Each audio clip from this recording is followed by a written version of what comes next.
ምን አይነት ዘመን ላይ ነው የደረስነው? የሆነ ነገር ስታዩ ይዛችሁ የምትሮጡ፣ አንድ ሰው ያለውን ይዛችሁ ተከትላችሁ የምትሮጡ፣ አንዱን የሚዘልፍበት በጣም አስቀያሚ ዘመን። የእሸቱ መለሰን ቪዲዮ አይታችኋል፣ ሲንሸራሸር ነበረ።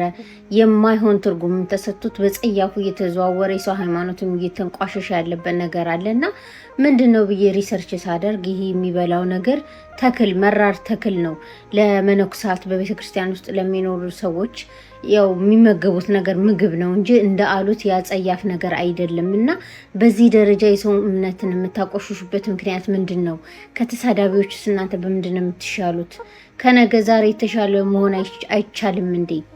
ቢያንስ በስልካችሁ እኮ ኪሳችሁ ይዛችሁ የምትዞሩ ስልክ እኮ ፕሮፌሰር ነው፣ ዶክተር ነው፣ መሐንዲስ ነው። ምንም ብትጠይቁት እኮ ኢንፎርሜሽን ይሰጣችኋል።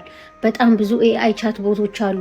ብትጠይቋቸው የሚያስረዷችሁ ከአመጣጡ ጀምሮ ዝርዝር አድርጎ የሚያስረዷችሁ። ስልካችሁን ለምንድን ነው የምትጠቀሙት? እንደዚህ አይነት ነገር ሪሰርች አድርጋችሁ ኢንፎርሜሽን ማግኘት ካልቻላችሁ፣ የምትናገሩትን ነገር በእውነት ላይ የተመሰረተ እንዲሆን ካላገዛችሁ፣ ታዲያ ምንድን ነው ትርጉሙ? የእናንተ የዚህ ዘመን መኖራችሁ ምንድን ነው? ለጸብ መነሻ መሆን ምንድን ነው?